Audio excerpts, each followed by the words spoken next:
अगर आपकी इनकम 12 लाख रुपए या 12 लाख रुपए से कम है तो अब आपको इनकम टैक्स देने की कोई भी लायबिलिटी नहीं है।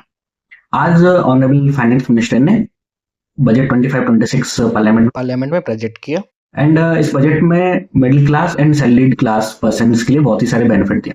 तो इस वीडियो में हम लोग डिस्कस करेंगे कि नए इनकम टैक्स रिजीम के अंदर कितने इनकम पे एग्जम्पशन रहने वाला है एंड प्रपोज टैक्स स्लैब क्या होने वाला है फाइनेंशियल ईयर 25-26 के लिए। फाइनेंस मिनिस्टर ने अनाउंस किया कि 12 लाख तक की इनकम कंप्लीटली टैक्स फ्री रहेगी सब्जेक्ट टू कंडीशंस की अगर कोई भी कैपिटल गेन या कैपिटल गेन इनकम उसमें नहीं होना चाहिए। सेकंड, अगर आपकी सैलरीड पर्सन है तो आपकी income 12 lakh plus standard deduction 75,000 को इंक्लूड करके 12,75,000 तक इनकम टैक्स फ्री रहेगी। अब हम डिस्कस करेंगे कि नए टैक्स रिजीम में टैक्स रेट क्या होने वाले हैं। पहला 0 to 4 लाख पे 0% टैक्स रेट है, 4 to 8 लाख पे 5% का टैक्स रेट है, 8 to 12% पे 10% का टैक्स रेट है, 12 to 16 लाख पे 15% का टैक्स रेट है, 16 to 20% पे 20% का टैक्स रेट है एंड 20 to 24% पे 25% का टैक्स रेट है एंड अबव 24 लाख फ्लैट 30% का टैक्स रेट है। स्क्रीन पे नए इनकम टैक्स चेंजेस एंड पुराने इनकम टैक्स के कंपैरिजन चार्ट दिए हुए हैं। इसमें हम देख सकते हैं कि कितने इनकम पे नए टैक्स रिजीम में कितने की बेनिफिट है।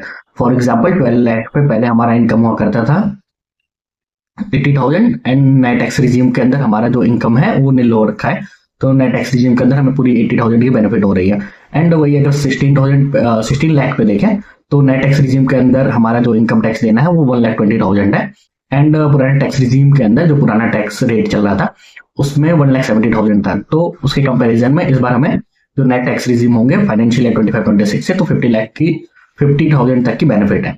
एंड वही अगर 24 लाख के इनकम पे देखें तो 24 लाख के इनकम पे 1,10,000 का बेनिफिट आपको दिखेगा। रिटर्न फाइलिंग में एक मेजर चेंज हुआ है। ITRU जो पहले 2 इयर्स तक के लिए था अपडेटेड रिटर्न फाइल करने के लिए, उसकी टाइम लिमिट को बढ़ा के 4 इयर्स तक कर दी गई है। मतलब 4 इयर्स तक का हम इनकम अपडेट कर सकते हैं। ये थे कुछ चेंजेस जो income tax rate and exemption limit में चेंज हुई थी एंड रिटर्न्स में क्या चेंजेस हुए थे।